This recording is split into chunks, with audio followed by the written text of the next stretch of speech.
hardest thing, if anybody's gone through it, they understand. I would have never dreamed. You hear that a lot too. Brent was, his mannerisms were, I'm going to be the man. I'm the big guy. I'm the tough guy. He couldn't open up with anyone, and that was just his personality. And we had learned to accept it. And I think he kept so much inside for so long that he finally broke. But guys, I'm talking about drinking, and I know there's a lot of old happy drunks out there. I've seen a lot of them, but in Brent's case, that's what he was doing. He was drinking every day, whether it was a 6-pack or a 12-pack, but that's where he was going instead of resolving his problems. And again, and you're correct, the oldest 2 sons of mine, Eric and Jordan, they live in San Angelo, and they came down to the funeral. And my whole world was so broken. If any of y'all, I wonder, we think about burning in hell, but yet if this is any kind of a glimpse of the absence of God's presence, that horrible, the whole world was broken. I mean, sitting in my house, if it was my recliner or my TV or my lamp or my wall or my curtains or anything, it was all so broken. And the torment, and everyone had left. I had a lot of family that was there helping me and visiting with me. And I had one of my oldest friends, I've known him for about 30 years. He was all that was still there at the house with me.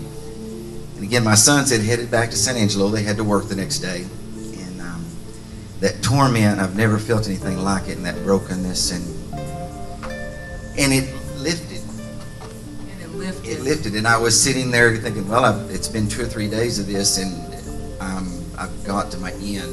Someone's trying to help me out here. I'm just trying to understand why I'm feeling a little bit of peace here all of a sudden. And I even looked over at Randy and told him, and in just a few seconds, maybe 10 or 15 seconds, the phone rang, and it was my oldest son, and they were, of course, driving back, and they were on Interstate 20, and he had them stop at Cisco.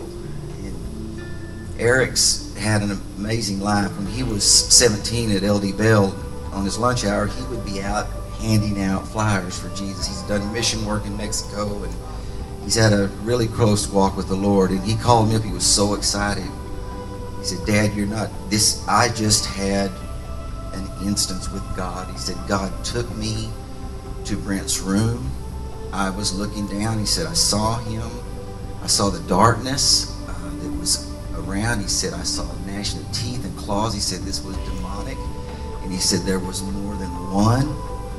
He said, but through all of that horrible feeling, that darkness, and seeing that, and he said, there was Jesus with his arms around Brent, protecting me. And he said, Dad, the moment that he passed, he said, Jesus left with him and carried him up.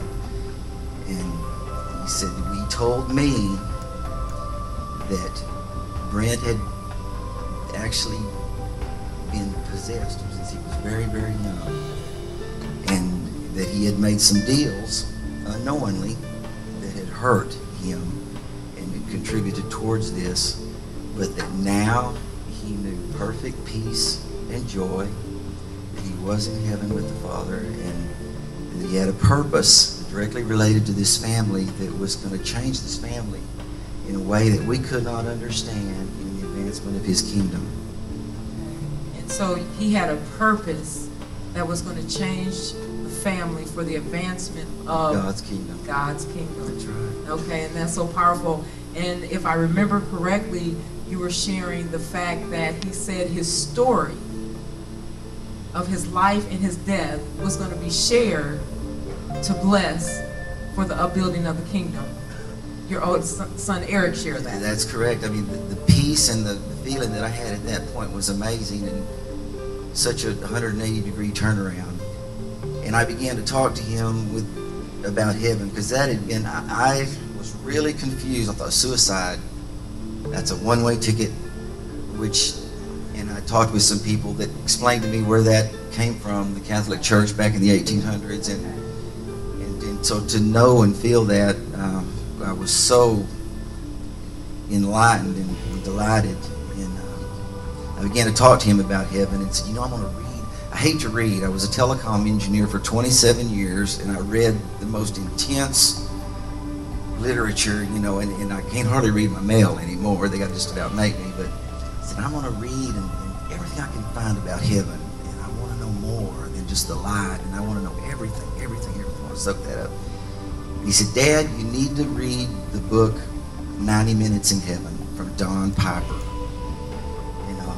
90 Minutes in Heaven by Don Piper. Okay. He told me a little bit about it, and I was just fascinated. I said, all right. I wrote it down. I said, I'm going to do it. I'm going to go get it. And I hung up, and last thing, again, explaining the horrible brokenness of everything, the last thing I wanted to do was turn the TV on for all these days when this was happening. And I actually felt at that point I wanted to watch a little bit of TV. I think I'm going to try to watch some TV.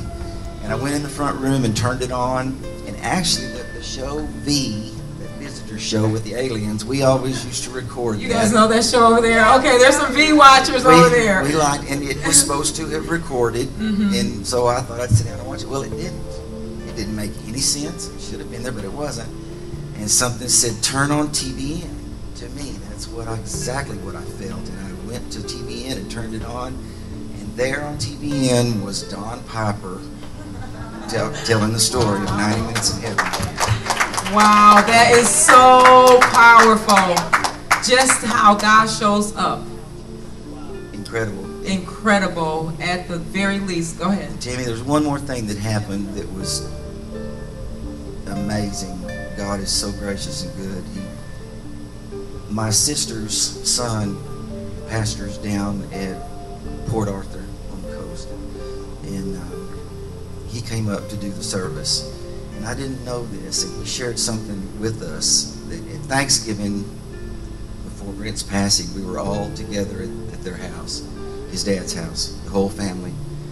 And Daryl's really good to his grandkids. He had a lot of land out back, and he's got a go-kart and things that they all get to ride and all that. Well, they were out there doing all of that, and Dustin and Brent had talked, and Dustin, which is the boy that preached, my sister's son, he had asked Brent, he said, Brent, if you were standing at the gates of heaven, looking up there, and they asked you, why should we let you in? And he said, what would you say? And he said, because I know Jesus. Because I know Jesus. Right there, because I know Jesus. And that is the only way to get in, is to know Jesus. And so we are going to yield to this opportunity to celebrate the life of Brent through the voice of his father, and just every person 21 years and younger. If you could just stand on your feet. 21 years and younger. And we can see this picture of Brent that we have up. Yes, yes, that's him. And you heard his father's heart. Share briefly, just a brief moment. And we want to spend more time about his life than the dash in between his death.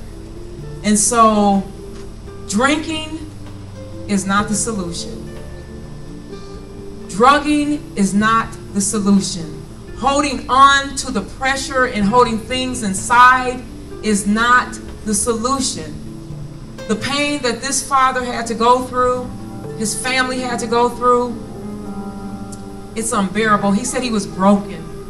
Broken. Everything looked broken. Everything was broken around until the peace that surpasses all understanding, you guys can sit down, came upon him. And we want to thank you so much, Steve. This is a worshiper.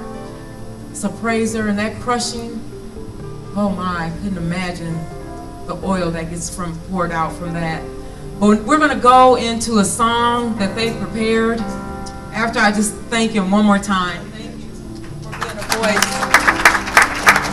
His kingdom has come. This is the face and the place that we're walking into, that we're going into.